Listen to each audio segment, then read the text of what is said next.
Welcome back to the SPTC podcast.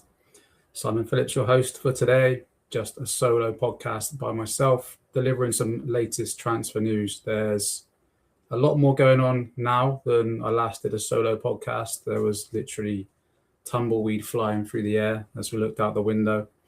Those of you who are regular watchers of the show will notice that my beard is gone.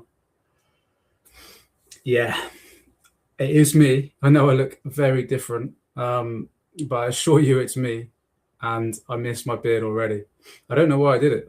I was trying to give it a trim, and like guys with beards will relate to this when you're shaving a bit off and then you just keep going and going, and then you're like, it's all gone. My wife is fuming. She much prefers me with a beard, and I do too, to be honest. But in a week, it will be back. It grows quick, so we're lucky. The next thing I wanted to say before I got into stuff was the YouTube channel is up and running. So some of you will be watching this on YouTube. Thanks for joining us. Welcome. This is the SPTC community. So I have this out on the podcast as well over on sptc.news, which is our new website name for the channel. And it's a Substack, but obviously this is where you'll get all of my deep dives into the news, what's going on behind the scenes, injury news, transfer news, everything into your inbox as soon as it comes through. Obviously, we use our sources for transfer news, and we give the full story for each bit of transfer news that I'll be talking about today, and a lot more often now, because we'll be doing 2 podcasts a week on the channel. One will be going on YouTube, and the other one will be staying behind a paywall on the Substack, because we need to do both. I want to do content for free subscribers and people who can't pay for whatever reason, and I want to keep obviously the content coming out for those who do pay, and make sure that they do get the exclusives first, and they get the extra info and the detailed info. So that's the best place to be in terms of getting all my content as soon as it comes out. So do head there, and if you can, subscribe.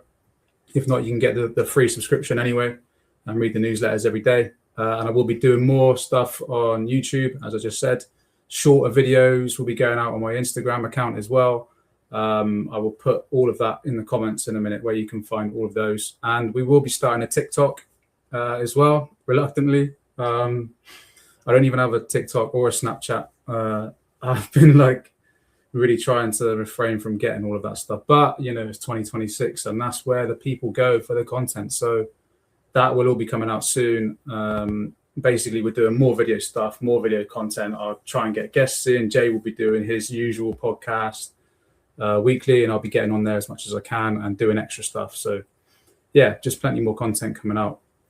Video stuff and short clips as well on X and Instagram and TikTok. So, yeah, that's all that stuff out the way. Let's get to the nitty gritty. I've decided to start with Granit Xhaka. Obviously, everyone knows what's going on there. If you don't know, you haven't been looking at your TV or your computer screen or your phone in the last few days. Chelsea trying to sign Xhaka from Sunderland on request of Xabi Alonso. They obviously know each other very well.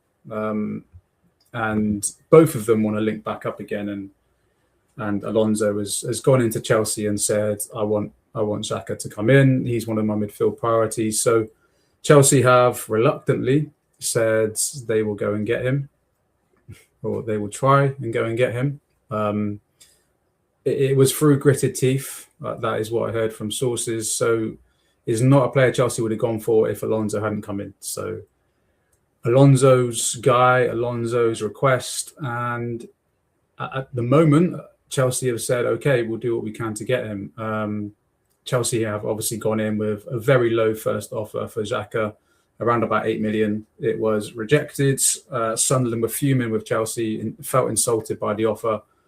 It wasn't a case of we're not, that's it, it's over, because they spoke to Chelsea again 2 days later, and I believe an offer went in yesterday, a second offer, which was around the 10 to 12, 13 million mark, depending on the add-ons. We heard that Chelsea have put in a pretty good add-on, but we have to get Champions League football next season for that to come into play. So it could rise to a good amount if Chelsea get UCL. At this point in time, I'm recording at 11:51 on Thursday morning, just before midday. And at that time, I don't know if Sunderland have accepted or rejected that offer, but it is on the table. Likelihood is they will reject it because, again, that's slightly less than what they paid for him just a year ago. He's their club captain. They have no intentions of selling. They don't want to sell. The only reason they're even talking to Chelsea is because he has said he wants to go to Chelsea. The next point of call to make this happen is that Xhaka himself will publicly do something, I don't know, or at least threaten it, to go public and to say that he wants to leave and that he would like Sunderland to acknowledge that and let him go. We have to see if that happens, because that is the next step. If that doesn't happen, then I don't think Chelsea will sign him. If that does happen, then there's a chance. But at the moment, Chelsea lowballing offers and Sunderland getting pissed off, which is a pretty normal, regular thing at the moment with Chelsea. They're doing it with a few other clubs. We'll go on to the next guy in a minute and talk more about that, but the same thing's happening there. I know on the other side of this argument, a lot of people will say, we have to look tough in negotiations. We can't just go in and pay stupid prices, which is true to an extent. That is true.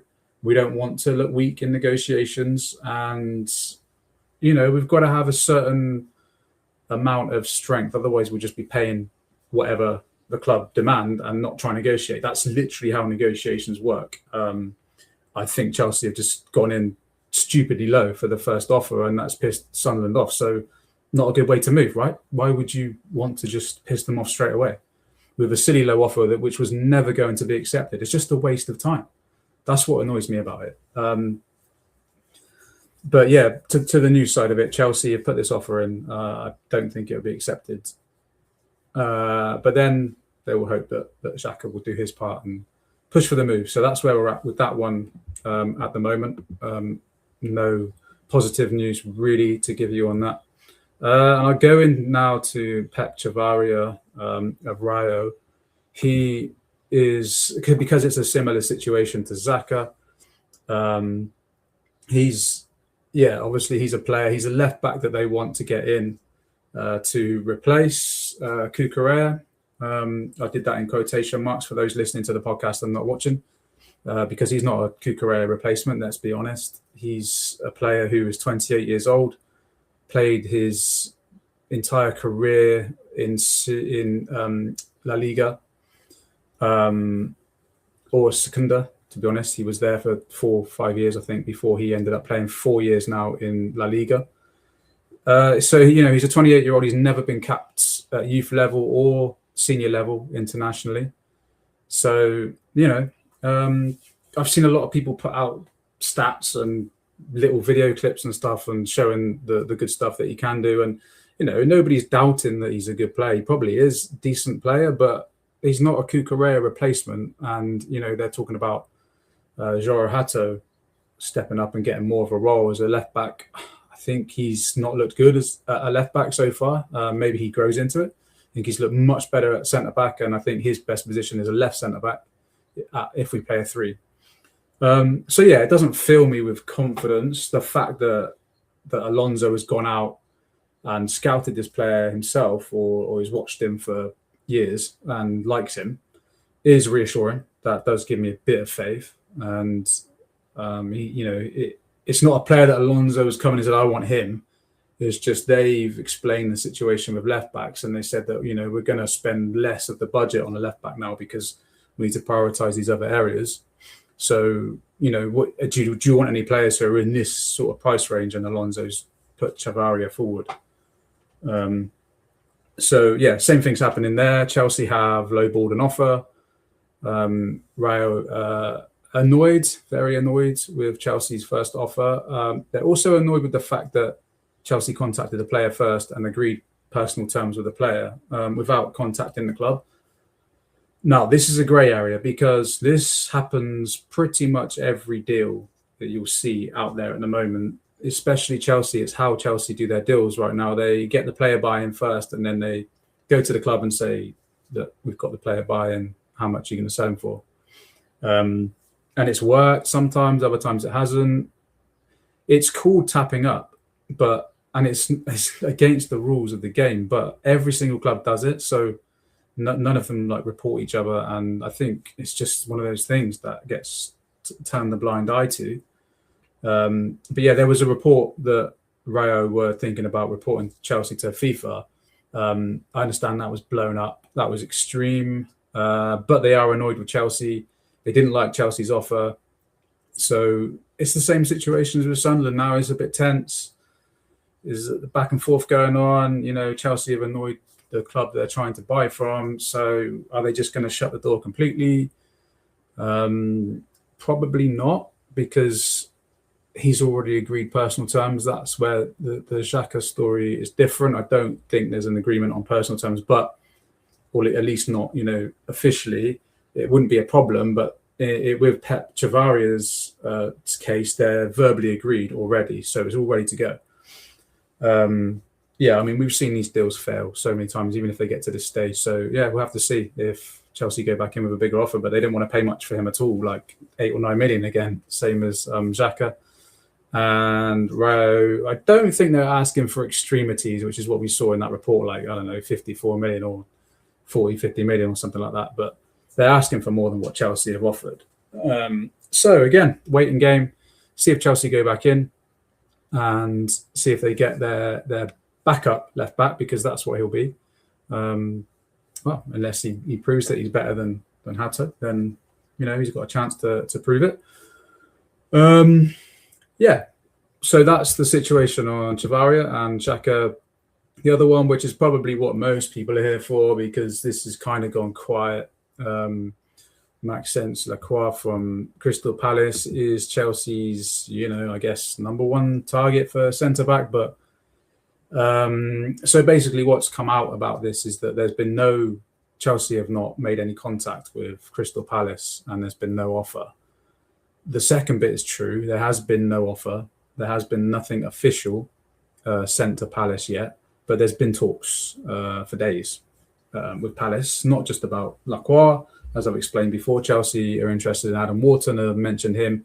Palace are interested in a few Chelsea defenders and have mentioned them in talks. And there's been lots of back and forth. And again, Chelsea don't want to pay what Crystal Palace are asking for Lacroix, which I believe is north of 60 million at the moment. Chelsea have gone 40, 50, somewhere between there. But again, it's kind of, I guess, a bit of a standoff situation there now, because Chelsea know that Palace are interested in a few of their players. Trevor Chalobah, Disasi, 2 of them.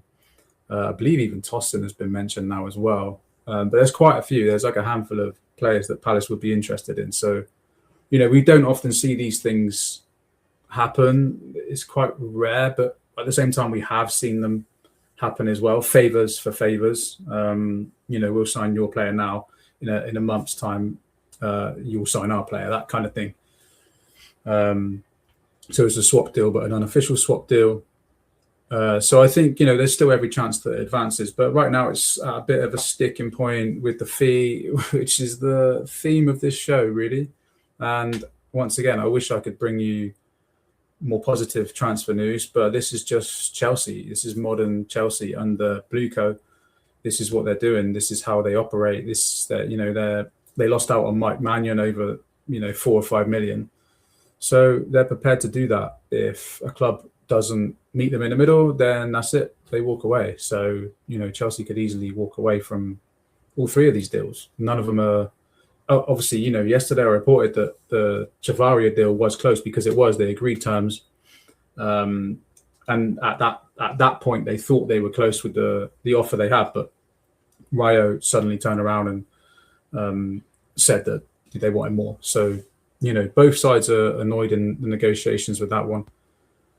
But it could still happen. It could still happen quick. It could happen by the time you listen to this or watch this. So that's how quick transfers can move in the transfer window. Those are the 3 main ones at the moment. I don't have any other news on anything else. Obviously, there's some Enzo Fernandez quotes from his agent out today. You can check the live blog at sptc.news to read all of those quotes. They are out and about as well on all your social media sites. But yeah, I mean, he's just being a bit of a knobhead, really, and he has been all along. They want to go. Chelsea have put a high price tag on Enzo, too high, in my opinion. But then you could say, Elliot Anderson went for 130 million, so 120 million is not too high for Enzo. So in that sense, no, it isn't. But the fee that City paid for Anderson is absolutely ridiculous, and they're idiots for paying it. Because he's not worth that money. I've watched him a lot last season. Very good player, very good technical player, but he's not. He's not incredible. He's not outstanding, in my opinion. I watched him in the World Cup as well, every single game, and he's not really done much. I saw people raving about him last night. What? Weird. He's collecting the ball, he's passing it, he's doing simple passes. There was a couple of good passes that he did make, but I don't see it. Again, maybe my standards are too high. Maybe I've just grown up watching much better players, which I clearly have. The last player I want to talk about is Marco Palestra. He was announced yesterday. Sorry, not agreed. And Chelsea have got a very good player there. Very good 21-year-old player. Obviously, a good fit for Alonso's system. Alonso would have given it the sign-off. The other positives are he was a Serie A player of the season last season. So, he's done bits. He's certainly done bits last season. Good signing. I am, not excited about it, but positive about it. Good signing. But my issue is, they signed him. We were all, watching his, looking at his media coming out and the interview. Well, if you've paid for the yearly subscription to watch the Chelsea interviews, that's another story. I'm not getting into that now. Absolutely not. Maybe for another podcast or another short video.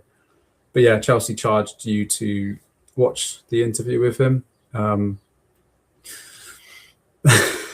But my issue was with the PR that came out after it. So Kieran Gill of the Daily Mail obviously gets information from the club.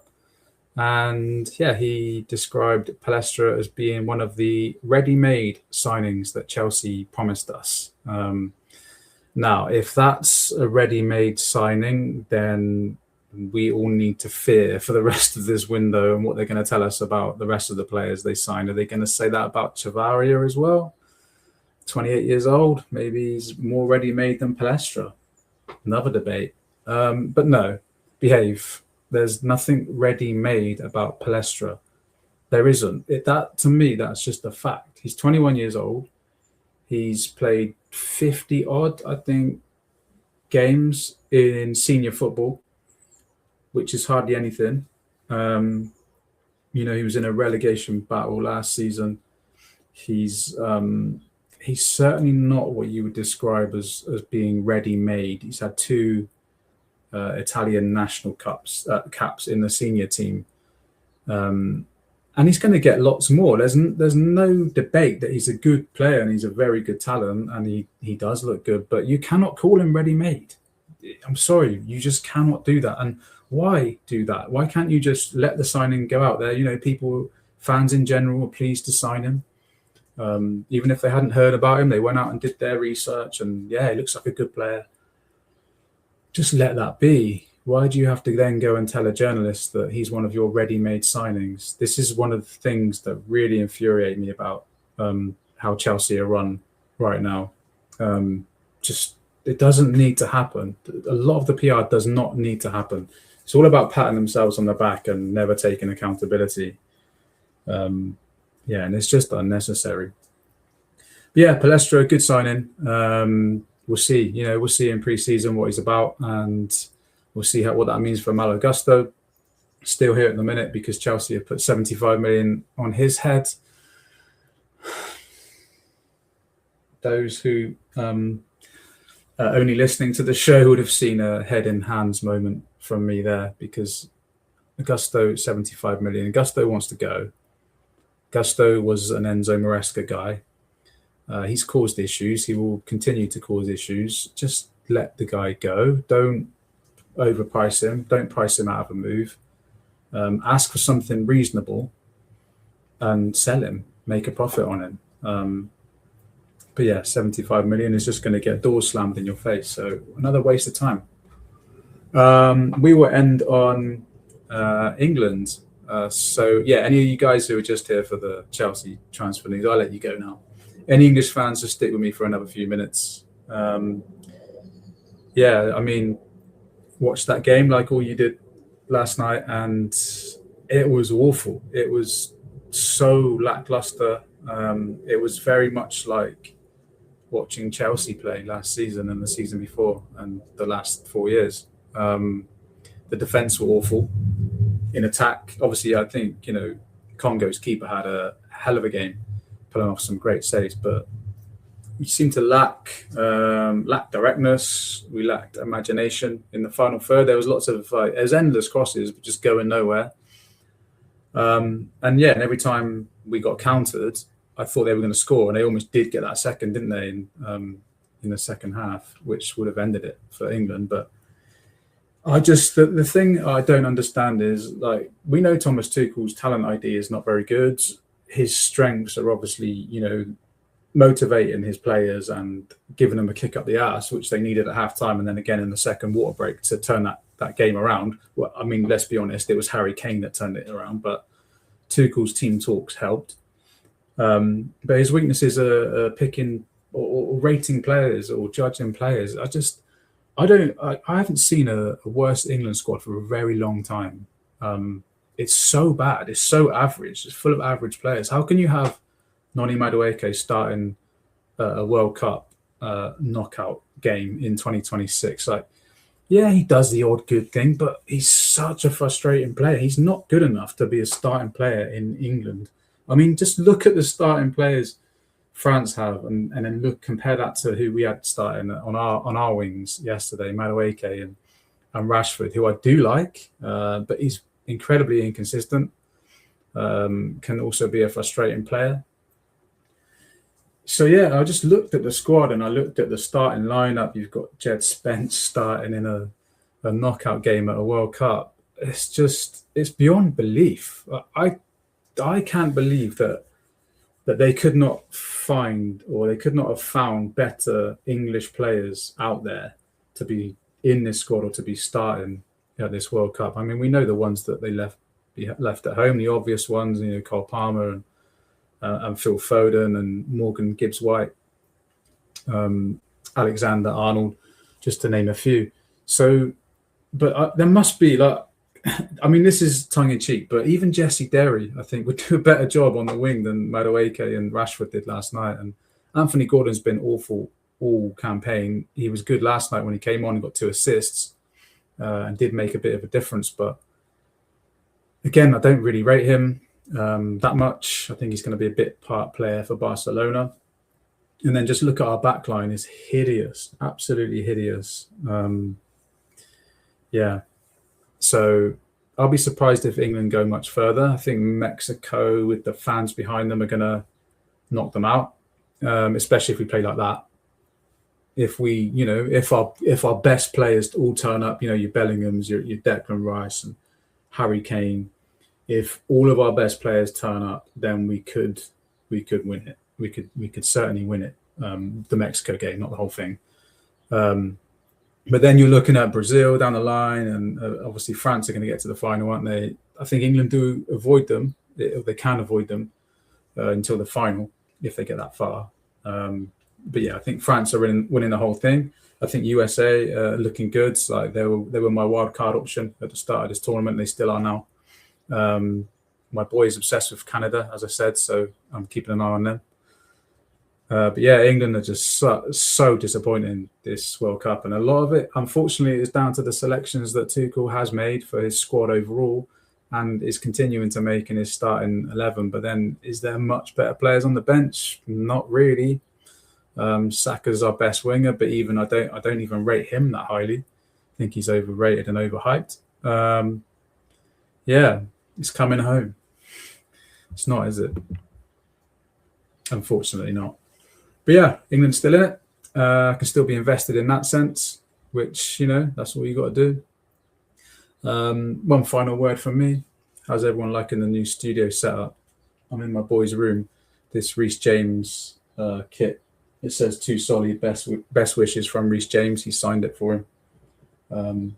Yeah, I've not taken it. I've not even tried it on him. I'm going to frame it. But yeah, my guitar there as well just collects dust. Thanks everyone for tuning in anyway. I will be off now, and have a good one.